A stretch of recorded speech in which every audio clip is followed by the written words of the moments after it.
There are two powerful ways to practice forgiveness, but most people only use the first one. Now, the first way is what we call the freedom of forgiveness, letting go without returning.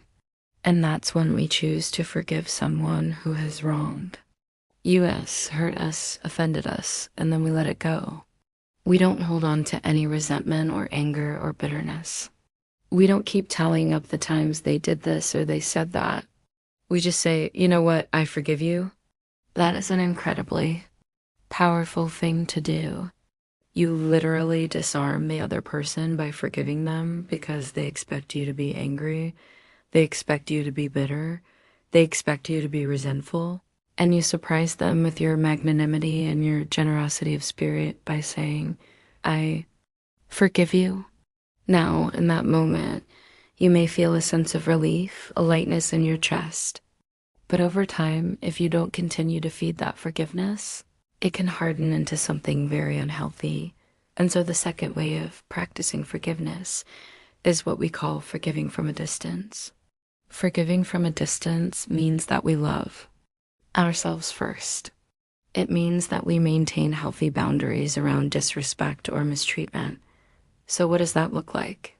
That looks like saying, hey, I forgive you for whatever it was you did, but I'm not going to let you do it again. Or it might mean, I forgive you, but I don't want you in my life anymore. And in that moment, there may not be a lightness in your chest.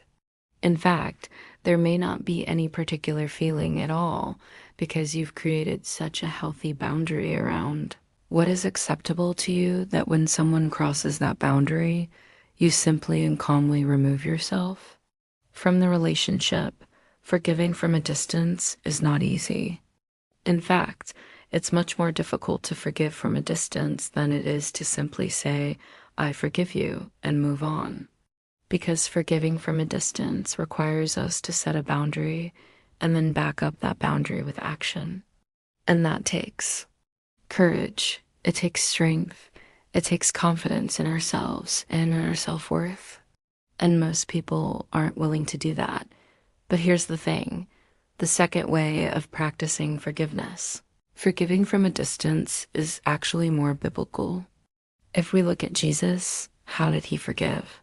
He forgave from a distance. He forgave those who had crucified him while he was dying on the cross. He said, Father, forgive them, for they know not what they do. But notice that he didn't stay around. He didn't try to explain his side of the story. He didn't try to defend himself. He didn't try to argue with them or negotiate with them. He simply allowed the Roman soldiers to do what they were going to do, and then he died. And in that moment of death, he forgave. And then he didn't stay around to find out if they were sorry or if they were going to change their behavior.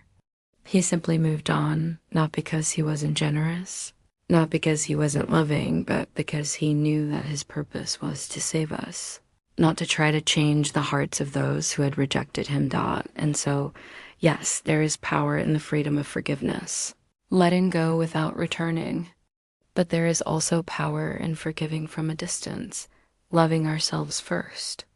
The key is to be willing to forgive and then back that forgiveness up with action. Don't just say you forgive.